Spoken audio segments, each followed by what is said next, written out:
देश की आवाज तेज टीवी 24 के साथ सच दिखाने का जुनून।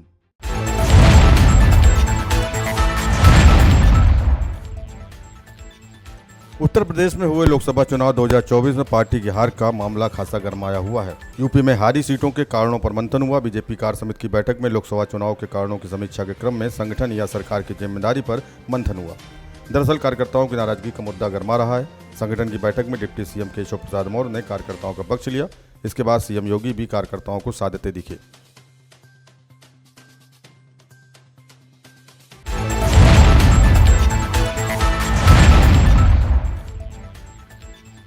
सहारनपुर में एसडीएम को सिर छीलने की धमकी का मामला सामने आया है। मंत्री के कथित करीबी ने एसडीएम को खुली धमकी दी है। महिला एसडीएम को जूते से मारने की धमकी भी कथित मंत्री करीबी ने दी है। पुलिस ने केस दर्ज कर लिया, लेकिन अभी तक गिरफ्तारी नहीं हुई है। बताया जा रहा है कि देवरिया का निवासी संजय सिंह एसडीएम को धमकी दे रहा है। देवरिया निवासी गुंडा संजय सिंह पूर्वांचल के एक मंत्री का करीबी बताया जा रहा है। सहारनपुर जिले के नकुड़ में की एसडीएम है संगीता राघव।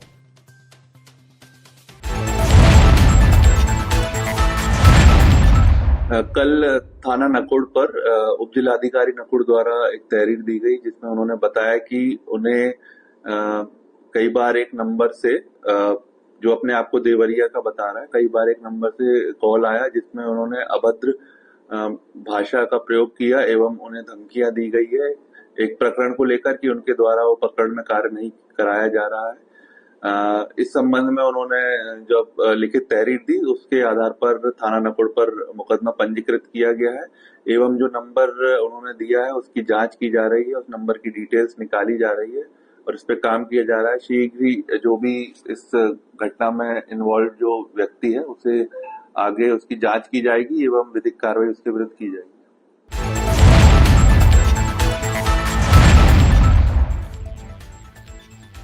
नोएडा में अब बैंक से फर्जीवाड़े का मामला सामने आया है। साइबर फ्रॉड गिरोह ने बैंक के सिस्टम में सेंधमारी कर ठगी की वारदात को अंजाम दिया। सेक्टर 62 स्थित बैंक का सिस्टम हैक कर 16 करोड़ 1,83,261 रुपए निकालने का मामला सामने आया है। कई दिनों तक बैलेंस शीट का मिलान सही न हो पाने की वजह से बैंक ने मामले की जांच की। इस दौरान बैंक के सर्वर में घुसपैठ करके हैकिंग का मामला सामने आया।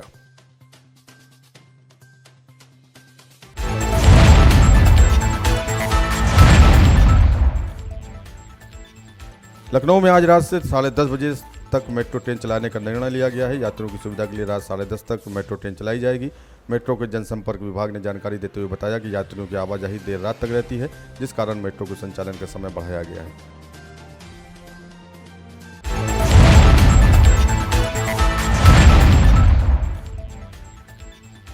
यह है यूपी के कानपुर का सबसे बड़ा सरकारी अस्पताल हेलर्ट यानी एलएलआर, जहां बाल रोग विभाग की ओपीडी में विभागाध्यक्ष डॉक्टर अरुण कुमार आर्य प्राइवेट दवा एजेंसी के एमआर से खुलेआम डीलिंग कर रहे हैं, जबकि एमआर का ओपीडी टाइम में आने पर रोक है।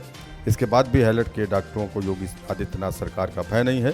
मरीज लाइन में है और डॉक्टर साहब सौदेबाजी कर रहे हैं। मामला ये थी, मैं स्कूल को आ रहा, 3 जने थे, बाइक पे थे।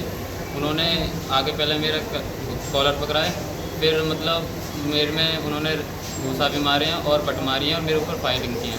अच्छा, बट कौन सी कैसी? वो 315 का कट्टा था।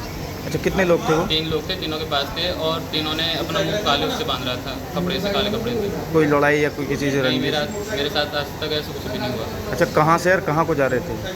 मैं घर से आ रहा था, मतलब मेरा गाँव परवाना है, मैं स्कूल आ रहा था एसवी इंटर कॉलेज। रास्ते में एक स्कूल से 100 मीटर रास्ते पहले ही मेरे साथ ऐसी घटना घटी है। अच्छा, पुलिस को कोई सूचना दी? क्या पुलिस को शिकायत की अभी की है?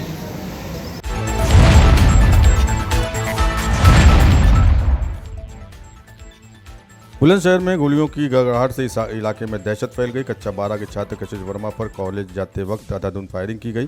खेतों में काम कर रहे लोगों ने भागकर छात्र की जान बचाई। बदमाशों पर 9 राउंड फायरिंग करने का आरोप है। 3 बाइक सवारों ने मुंह पर कपड़ा बांधकर हथियारों की बटों से मारपीट भी की।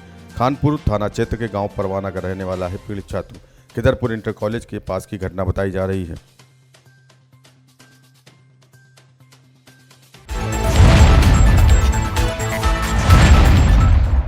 मानव उत्थान सेवा समिति के तत्वावधान में सुविख्यात समाज सेवी सतपाल जी महाराज की प्रेरणा से गत वर्ष की भांति इस वर्ष भी 14 जुलाई से 31 जुलाई तक भारत के अधिकांश प्रांतों में वृहद वृक्षारोपण कार्यक्रम आयोजित किया जा रहा है। इसी श्रृंखला में कानपुर के श्री हंस मंदिर आश्रम श्यामनगर बाईपास में 151 पौधे लगाए गए। वृक्षारोपण कार्यक्रम का शुभारंभ डॉक्टर KN सिंह योजना निदेशक वन पर्यावरण उत्तर प्रदेश एवं श्री हंस मंदिर प्रभारी साध्वी चंदनबाई प्रज्ञाबाई संपदा जी द्वारा किया गया।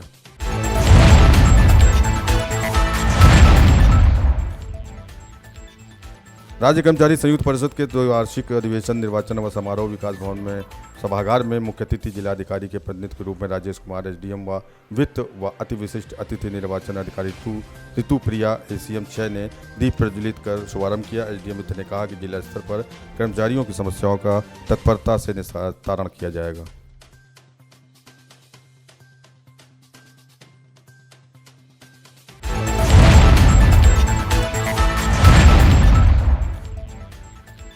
तीन तहसीलों के शहरी क्षेत्रों के सर्किल रेट 35% के करीब पर इजाफा किया गया है। 9 साल के बाद सर्किल रेट बढ़ाया गया है। क्षेत्र के हिसाब से ज़मीनों के दामों को बढ़ाया गया है। कहीं पर 29% तो कहीं 41% तक सर्किल रेट बढ़ाए गए हैं। नरवल तहसील और ग्रामीण क्षेत्रों में भी सर्किल रेट नहीं बढ़ाए गए हैं। अब 28 जुलाई तक शहरवासी बढ़ी हुई दरों पर आपत्ति दे सकते हैं। जिलाधिकारी की स्वीकृति के बाद ADM फाइनेंस राजेश कुमार ने नए सर्किल रेटों को जारी किया।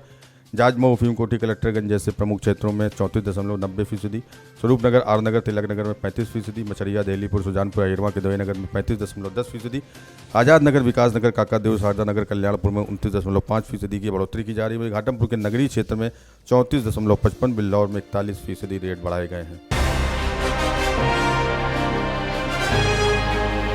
देश की आवाज़ तेज TV 24 के साथ सच दिखाने का जुनून।